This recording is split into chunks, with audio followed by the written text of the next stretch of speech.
The unmasking. A quiet storm unfolds. The world outside blurred into muted greens and grays through the smudged window of the cruiser. Inside, the air hung thick with stale coffee and the cloying sweetness of cheap air freshener. Daryl James sat hunched, the cold steel of handcuffs biting into his wrists, a dull ache blooming where Officer Brent Wallace had gripped him. He watched the passing landscape, not seeing the familiar Route 71, but rather a flashing memory of the past few minutes. "Step out of the car now, Daryl James." Wallace's gruff snarl still echoed in his ears. Daryl hadn't even registered the command before the door was yanked open, exposing him to the indifferent gaze of the few passing cars. His dusty Honda, a loyal companion through countless delivery routes, looked forlorn and out of place, a stark contrast to the gleaming patrol car behind it. He hadn't been speeding, hadn't even rolled through a stop sign. His only perceived transgression, driving a well-worn car while black, dressed in a simple gray button-up and khaki slacks, an almost uniform for his honest day's work. Wallace, a man whose sneer seemed permanently etched into his features, had eyed Daryl's ID with thinly veiled contempt. "Delivery driver, that's rich. Maybe next time try not to act suspicious just by existing." The other officer, a younger, less jaded man who'd yet to earn his own sneer, let out a nervous chuckle. The dash cam, a silent, unblinking eye, recorded it all as Daryl was roughly shoved face down onto the hot hood of his own car. A small, worn bronze coin, his service medal on a keyring, had tumbled from his pocket, rolling with metallic clink across the pavement. "Looks like someone's pretending to be a hero," Wallace had scoffed, his boot flicking the medal aside as if it were refuse. People walked by, their eyes skittering away, none meeting Daryl's. Someone, a faceless figure in the periphery, had filmed, but kept their distance, a silent, complicit witness. Daryl hadn't resisted. His hands had remained steady, his mouth a firm, unyielding line. But his eyes, dark and resolute, had locked onto the officer's badge, memorizing the name, the number, the face, as if sketching a portrait for a report he knew, with chilling certainty, he would eventually write. The seed of retribution. In the back of the cruiser, cuffed and bruised, Daryl had remained silent. Wallace, however, hadn't. "Hope your little manager hears about this," he gloated, his voice thick with malicious satisfaction. Daryl's answer, a calm, almost whispered assurance, had sent a ripple through the stagnant air of the patrol car. "She will." He hadn't raised his voice, hadn't needed to.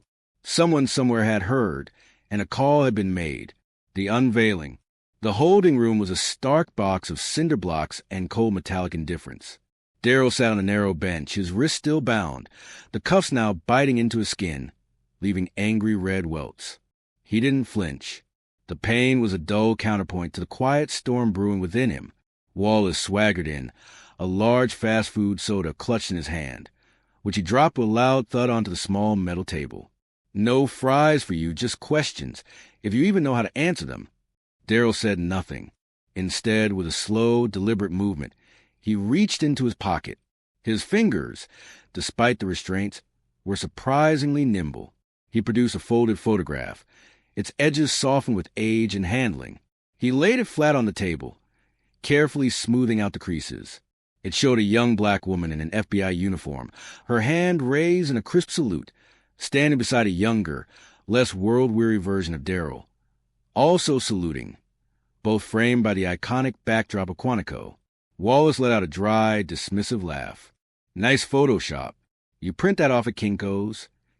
But the laughter, brittle and false, died abruptly as a static-laced crackle erupted from his radio. "HQ, we got a situation. Multiple black SUVs pulling in. They're not local. Outside, tires screeched on the asphalt.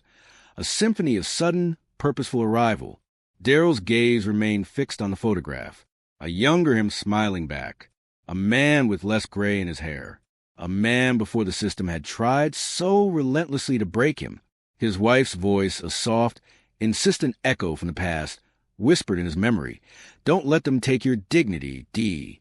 He had been offered promotion once, a prestigious position that would have lifted him out of the anonymity of his current life.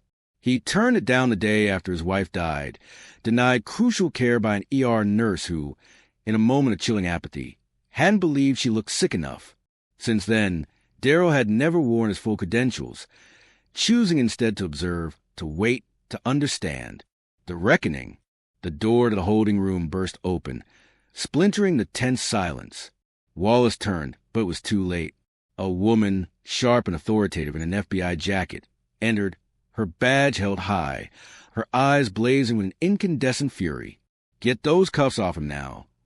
Silence, heavy and absolute, rippled through the station, a palpable shockwave.